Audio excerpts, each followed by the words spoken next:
Nah, man, the whole division can get it. And they know that. I know I'm one of the dark horses. I know I'm that guy that people see on the roster that they don't want to fight. I'm the only one who stole around on the champ. So you tell me, man. So right here. So what do you think this knockout victory does for you as far as the rankings? It gets me fucking paid. I deserve that, man. I've been grinding my teeth at this sport for years. And I'm on a 3-fight win streak. I got 1 fight left on my contract. We're gonna go into renegotiations and I'm gonna get what I deserve. So we got the Grand Prix coming up, we got the Hawaii card, Chicago. What's your pitch to Bellator to get you on more of these cards this year? I want to fight right away. Like I said, it's been, like you guys know, it's been 15 months. I had shoulder surgery. I had the Roshkov fight fall through. I'm trying to make a living at doing this while I can. So either they need to come to Phoenix and let me blow the roof off the Footprint Center, or put me on that Chicago card. I'll go fight in June. I got a lot of friends who are from Chicago. We'll blow that place up too. Hey, Mike K. Williams for Can Chronicles Media. Congratulations on the win tonight. Can you express on training camp leading up to this fight? It was a typical MMA lab training camp. It was tough as shit. You know, I got the best training partners in the world, and I got the best coaching staff. You know, I've represented the lab every single one of my amateur fights and professional fights. Me and John Crouch have one of the best relationships a coach and athlete can have. You know, I look up, me and Benson Henderson have a great relationship. Randy Stanky, Rob Emerson, my boy David Mashad back home. I've got all those people who have been investing time into me for years, and they put me through a hell of a training camp. There was times where it was tough, and you know, you don't want to do it anymore. You're like, shit, man, get off of me. These amateurs are starting to beat my ass. I'm tired. But hey, it works out. Right on. And what does a fight of this magnitude do for you personally in your career thus far and moving forward? Like I said, it's 3 fights now in a row over 3 game-ass opponents. You know, look what Achilles Mota's been doing to people. I beat him with 1 arm in an opposite stance. You know, look what Usman's been doing to people. Shit, Borix went on and won like 5 in a row after I think I beat him in a split decision. You know, I've only been in there with the best, and I'm proving that I'm right up there with him. I mean, you know, so what this does for me right now is this gets me a new contract and maybe a number by my name. Mike right here. Simon Simano with MMA Junkie. I apologize, I'm stepping in late.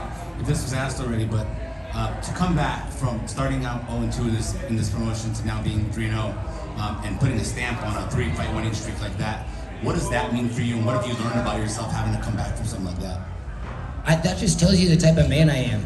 You know, I'm a hard blue collar guy. I'm a hard worker, and I've gone through adversity my whole life. I was never the strongest. I was never the fastest. I was never winning all the big national tournaments in high school. You know, but I gritted my way to a 6th place finish in D2s, and I've been gritting my way in this organization. You know, I want to thank them for giving me another shot. Most places you go 0-2 in an organization, they're done with you. You know, you're just another number to them. Bellator gave me another chance to come back. I won a gritty fight, and then I've been doing great since. So, you know, a lot goes to them for giving me a shot after going 0-2. Does part of you feel like you owe it to the organization to deliver good on your part? Yeah, absolutely. I want to be a household name for them. You know, I want to show that they signed a man of character and a man who's going to go out there and put on fucking great performances every single time. And I've done that every single time for him, so I want to keep being me. If I keep being me, good things are going to happen, right? And the last thing for me, after you got the knockout, I'm pretty sure I saw you share a hell of a hug with Benson, right? Yeah. With Benson Henderson. What's it like having him in your corner, and how has he helped you get through some adversity early on to get to this point? Benson's just, he's the best man in every sense of the word, right? He comes in there, win or lose, he represents himself and his family and his gym with the utmost respect, and he freaking works harder than anybody I've ever been around, and he's beat my ass more times than I'd like to admit. So to have him and truly have a bond with him like that, and have somebody that I can look out for, have somebody look out for me like that, it's like nothing's better, you know? That's what like teammates are. I got more than teammates. I got brothers and sisters at the lab. Congratulations. Thank you. What's up, Mike, right here? We know you're Magic Mike, but you're also Grill Master Mike. I know you're probably not gonna grill anything tonight, but you're gonna eat any pork steak. What's the post-fight meal? I don't know what I might just get some pizza. I might shovel something greasy down my throat real quick so I can start getting the Coors Lights in. But when I get back, I'm throwing a brisket on that big ass smoker of mine.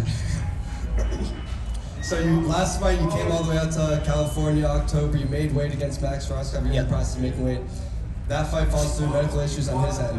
Does it take a little minute? How does that affect you mentally, or do you get right back in the cage? Is it just, or right back in the gym? Is it just on to the next? Yeah, so I was right back in the gym because I thought I was gonna fight soon, you know, and then I don't know if I couldn't find anybody to fight me or what the case was, if cards were already full, but this is kind of how it worked out. I'm not fighting till now, but yeah, I haven't left that gym, you know, so I was just in there putting in work in silence, trying to show the best version of me. And you mentioned your coaches already, but John Crouch, Benson Henderson, Rob Emerson, Randy Stanky, Keith Hagan, all these guys at the lab. What makes those coaches the best coaching staff in MMA? Their love and support for you.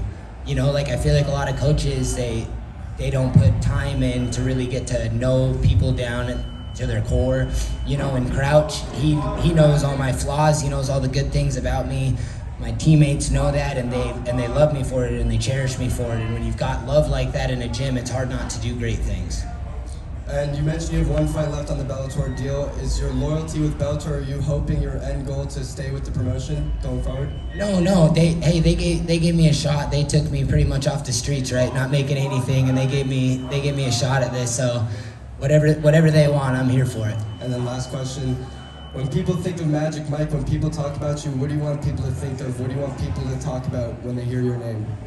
Someone who stayed true to himself, and no matter how big or famous I ever get, I hope that I've been the same person to the highest person up in the organization to the lowest.